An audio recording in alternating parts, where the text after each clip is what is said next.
Well, my critique of mindfulness focuses on corporate mindfulness in particular because what we see in the corporation, the way they have employed and used, a lot of wellness solutions that are used in the corporate workplace is not limited to mindfulness.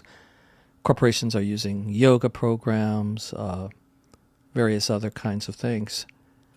But the focus is always on the individual employee. In other words, employees are very stressed out. They complain about stress, and so the human resources department usually finds, let's hire some corporate mindfulness trainers, bring them in, and teach these employees, send them to a mindfulness class. The problem I have with that is that it becomes a technique, an instrumental technique, that basically assumes that the stress that the employee is experiencing is purely psychological or purely individual, or a fault in terms of that they're not managing their stress.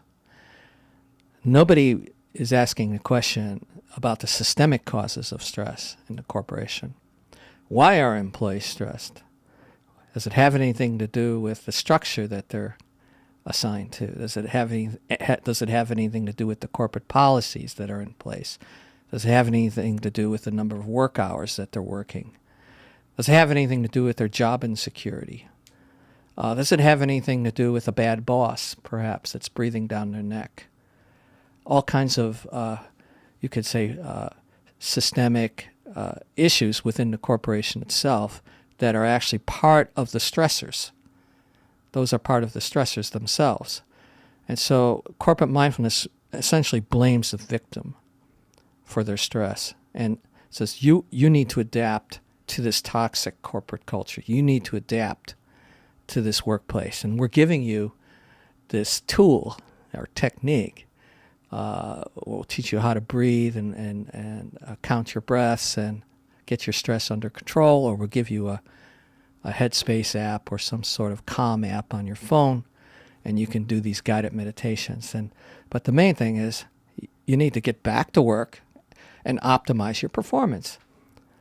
And so there's no diagnosis, there's no organizational diagnosis that's done by these trainers or by these consultants that come into the corporation or offering these trainings.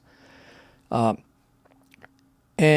so the whole goal is, from a management point of view, the goal is how do we reduce our cost? How do we optimize employee performance? And if we can get employees back to work or have less absenteeism because they're less stressed, then we're gonna benefit economically, right? And so that puts all of the burden on the employee to adapt. There's absolutely no consideration systemically of what's going on in the workplace itself. And that happened at Starbucks. There was a story about the baristas were getting their hours cut at Starbucks. This goes back a few years, but they're getting their hours cut, and because your hours are cut, you lose your health benefits.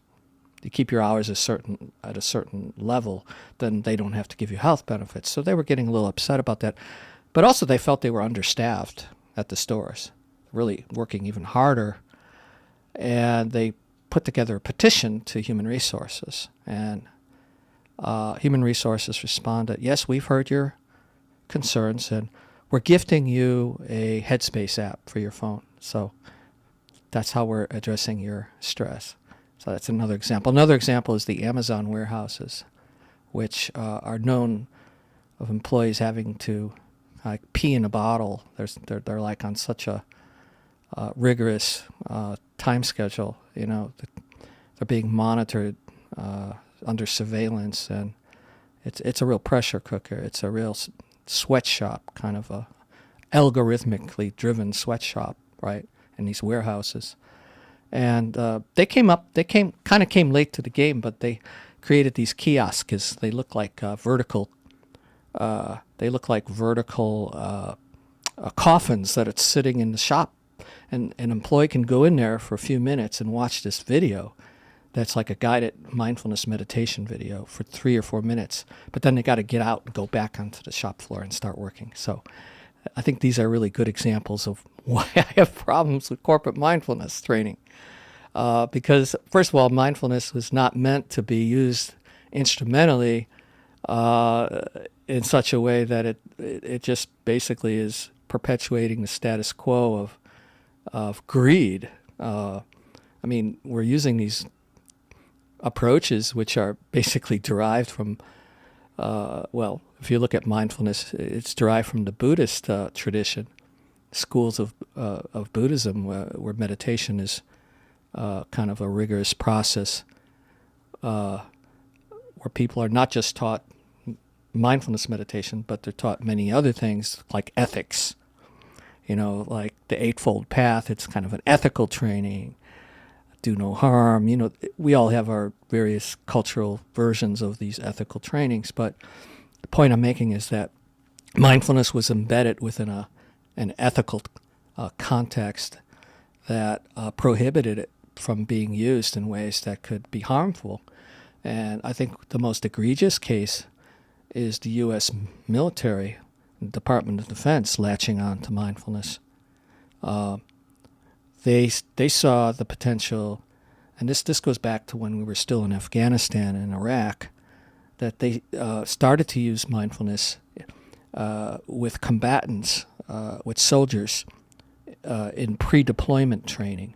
That means before they were deployed on the battlefield. And so they were taught these breathing techniques.